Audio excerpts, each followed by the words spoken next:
అమరావతిని రాజధానిగా ఖరారు చేస్తూ కేంద్ర ప్రభుత్వం గెజెట్ నోటిఫికేషన్ ఇచ్చిన నేపథ్యంలో వైసీపీ మావిగన్ పేరుతో కొత్త రాజధాని ప్రాంతాన్ని తెరపైకి తెచ్చి కూటమి సర్కారును టార్గెట్ చేస్తోంది.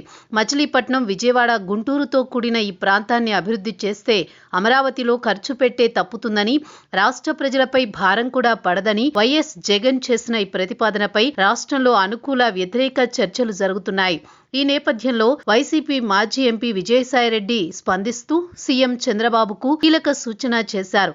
బెంగళూరు 1537లో కెంపెగౌడ, హైదరాబాద్ను 1591లో మహమూద్ కులీ కుతుబ్ షా, చెన్నైని 1639లో ఫ్రాన్సిస్ డే ఆధ్వర్యంలో బ్రిటిష్ ఈస్ట్ ఇండియా కంపెనీ స్థాపించాయని, అవి నేటికి మహానగరాలుగా మారడానికి వరుసగా 500, 430, 380 సంవత్సరాలు పట్టిందని సాయిరెడ్డి గుర్తు చేశారు.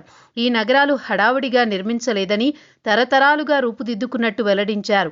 అమరావతిని కూడా అప్పుల డబ్బుతో, గొప్ప భ్రమలతో రాత్రికి రాత్రే నిర్మించలేమన్నారు. ప్రత్యేకించి అది చెప్పుకుంటున్నట్లు స్వయంగా సమృద్ధి కానప్పుడు అలా చేయలేమన్నారు. ముందుగా అసెంబ్లీ, సచివాలయం, హైకోర్టు మరియు ప్రభుత్వ ఉద్యోగులకు అవసరమైన గృహాలు వంటి ప్రాథమిక సౌకర్యాలు నిర్మించి అక్కడితో ఆపాలని చంద్రబాబుకు సాయిరెడ్డి సలహా ఇచ్చారు. ప్రజలు, వ్యాపారాలు మరియు కాలంతో పాటు అమరావతి సహజ సిద్ధంగా ఎదగనివ్వాలన్నారు.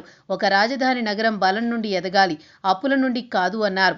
ఆకర్షణీయమైన డిజైన్లు, భారీ మౌలిక సదుపాయాలపై విచక్షణారహితంగా ఖర్చు చేయడం దార్శనికత కాదని, అది ఆర్థిక బాధ్యతారాహిత్యమే అన్నారు.